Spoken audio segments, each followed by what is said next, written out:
Okay, I'm sorry about that mix-up. I forgot I was supposed to go first today. I always send him out first, so that was my fault. Anyway, I'm here with Mr. Al this morning. How are you? Mr. Al, I'm good. Mr. Al. Good. A little early, but Yeah, it is a little early, that's for sure. But we're going to be talking about the foundation, the AARP Foundation for Tax-Aide. Am I correct? we are And you're looking for volunteers. looking for volunteers. Great. I'm usually here, a month from now, looking for taxpayers. We do about 600 taxes a year Wow. within the tax year. But to do that, we need volunteers. We typically have about 18 to 20, and right now we find ourselves with about 12 to 14. Okay. We're trying to beef that up. I've had some newspaper ads, contact, word of mouth, and so we're exploring all possibilities. Just want to get the word out that we have this volunteer role in the community to do, and we're looking for some of those volunteers. Now, Al, what is the one bit of advice that you want to give people that when they need to get their taxes done? We all know you need all of your papers, obviously, but what is the one little tidbit that you want to throw out there to make sure to make it easier on all of you and your volunteers? Well, it would be if they bring last year's taxes.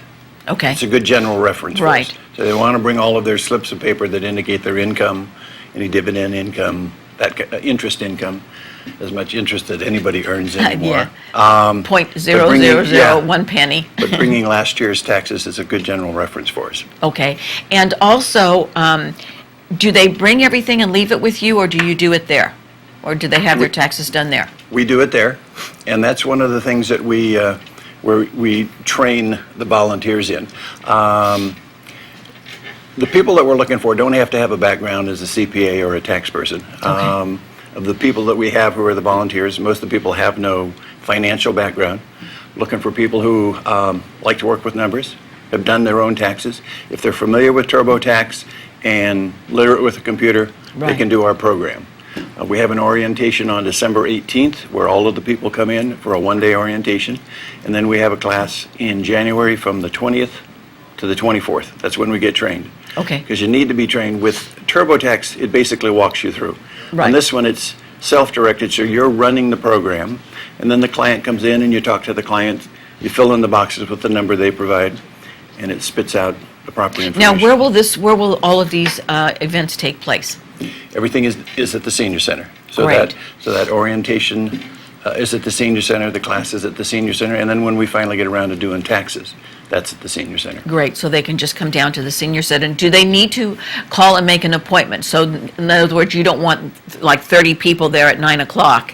The volunteers? Yeah, no, I mean the people having their taxes done. Do they need to call and make an appointment? They need to call the senior center to make an appointment. And if Okay. somebody wants to volunteer with us, then again, they call the senior center. Okay, They say, I want to volunteer. I'm responding to that ad that I saw on the television or that outreach that I saw on the television.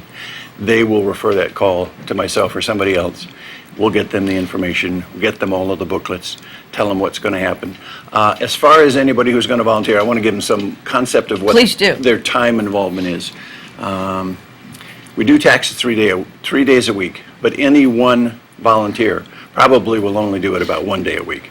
So you're looking at an 11-week tax season where you're going to work somewhere between, let's say, 11 and 14 days. If you think you want to do it and you got a vacation scheduled in March, not a problem. Okay. We work around that. And the time committed is from 9 in the morning till 4 in the afternoon. You see a client each hour. When you get through doing the taxes, somebody else comes in and looks at your work. So there's 2 sets of eyes on all of the taxes. good. Which makes somebody who's new more comfortable because they know that if they made a mistake, somebody else is going to be checking it. Right. And what's nice is that once you get your training and you start doing this next year, you don't even have to worry.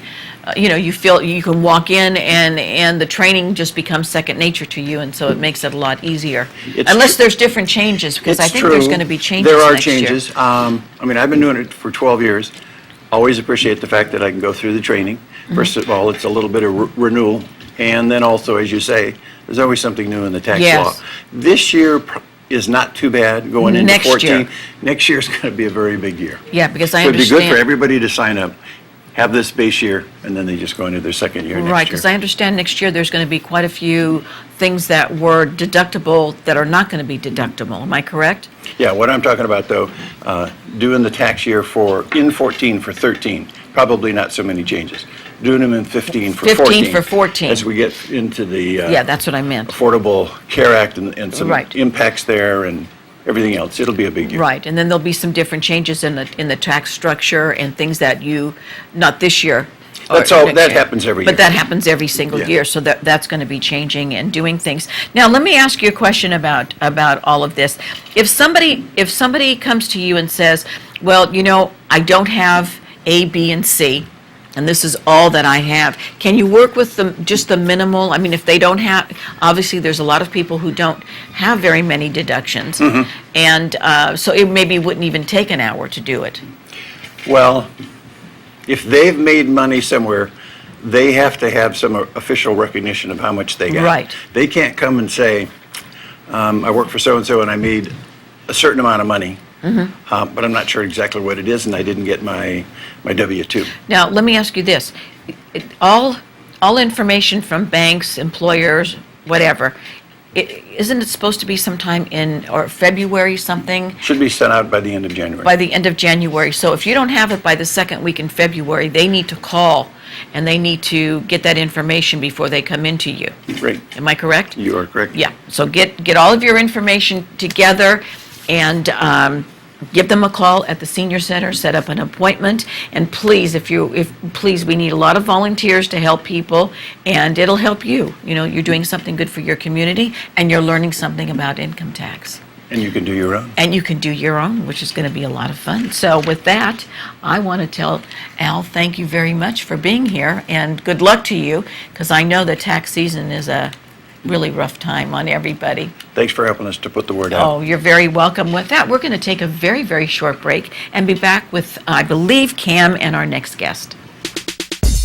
You're watching Amador County's local television network, TSPN.